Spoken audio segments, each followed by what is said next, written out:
இனிமே கண்ணை மூடிட்டு கடலை எண்ணெய் வாங்கலாம். ஏன்னா மந்த்ரா கடலை எண்ணெய் இதயத்தின் தயாரிப்பு. வறுக்க பொரிக்க ஏன் எல்லா சமையலுக்கும் மந்த்ரா தான். மந்த்ரா கடலை எண்ணெய், அபார ருசி, ஆரோக்கியமான உடல் நலம். தமிழக அமைச்சர் நேரு கட்டுப்பாட்டில் உள்ள நகராட்சி நிர்வாகம் மற்றும் குடிநீர் வழங்கல் துறையில் ஊழல் நடந்ததற்கான ஆதாரம் உள்ளது. லஞ்ச ஒழிப்புத்துறை உடனடியாக வழக்கு பதிவு செய்து விசாரிக்க வேண்டும் என்று சென்னை ஹைகோர்ட் பிறப்பித்த உத்தரவு தமிழக அரசியல் களத்தில் பெரும் பரபரப்பை ஏற்படுத்தியுள்ளது.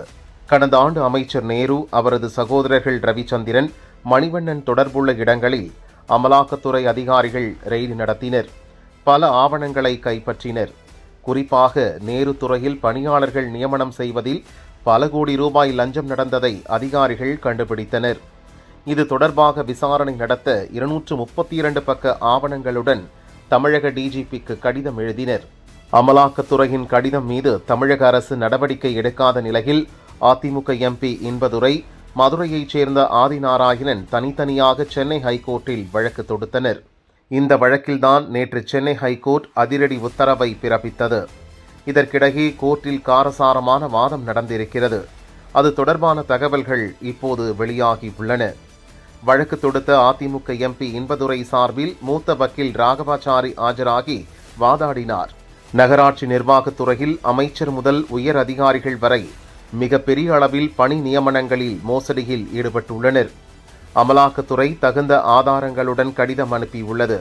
அதை உடனே விசாரித்து வழக்கு பதிவு செய்வது தமிழக போலீசாரின் கடமை. ஆனால் வழக்கு பதிவு செய்யாமல் ஆரம்பகட்ட விசாரணை என்று கூறி இழுத்தடித்து வருகின்றனர் என வாதாடினார். அமலாக்கத்துறை தரப்பில் சிறப்பு பிளீடர் ரமேஷ் ஆஜராகினார். இந்த விவகாரத்தில் டிஜிபிக்கு வெறும் தகவலை மட்டும் அனுப்பி வைக்கவில்லை, தகுந்த ஆதாரங்களையும் அமலாக்கத்துறை அனுப்பி வைத்தது. எனவே ஆரம்பகட்ட விசாரணையே தேவையில்லை, நேரடியாக வழக்கு பதிவு செய்யலாம். மேல் நடவடிக்கை எடுக்க அறிவுறுத்தி கடிதம் அனுப்பிய நிலையில் நடவடிக்கை எடுக்கவில்லை. மொத்தம் 232 பக்கங்கள் கொண்ட ஆதாரங்களை கடிதத்துடன் அனுப்பியுள்ளோம் என்று வாதாடினார். தமிழக அரசு தரப்பில் ஆஜரான அட்வொகேட் ஜெனரல் ராமன், கடந்த ஆண்டு அக்டோபர் 27 அமலாக்கத்துறை அனுப்பிய கடிதத்தை அரசுக்கு டிஜிபி அனுப்பி வைத்தார்.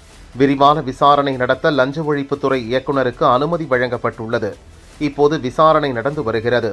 விசாரணையை முடிக்க 180 நாட்கள் அவகாசம் உள்ளது.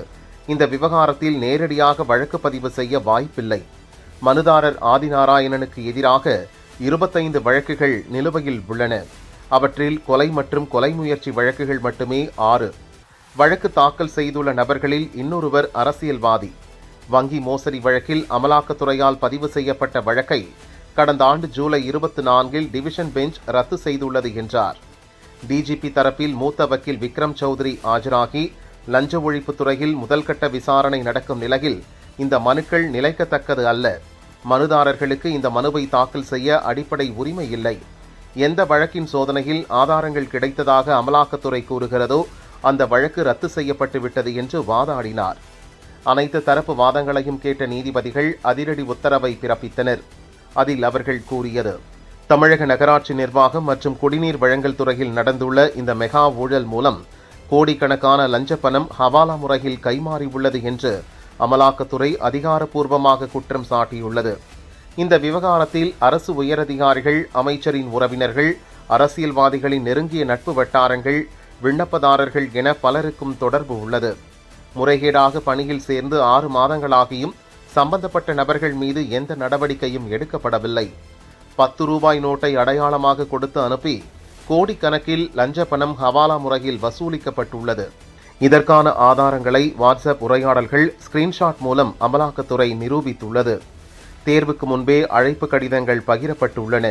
அதாவது குறைந்தது 147 பேரின் விவரங்கள், தகவல் தொடர்புகள் மற்றும் அவர்களின் இறுதி தேர்வு, பதவிகளுக்கான நியமனம் குறித்த விவரங்கள் அமலாக்கத்துறை வழங்கிய ஆவணங்களில் விரிவாக பகிரப்பட்டுள்ளன. பழைய 10 ரூபாயை பயன்படுத்தி 6.5 கோடி மற்றும் 11.4 கோடி ரூபாய் வரை நிதி மோசடி செய்யப்பட்ட பல பரிவர்த்தனைகள் அமலாக்கத்துறை வழங்கிய தகவல்களில் உள்ளன.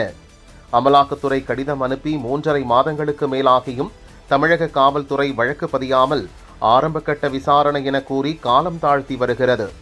அரசின் இந்த நடவடிக்கை கடும் சந்தேகங்களையும் கவலையையும் எழுப்புகிறது. அமலாக்கத்துறை வழங்கிய ஆதாரங்களில் முகாந்திரம் உள்ளது.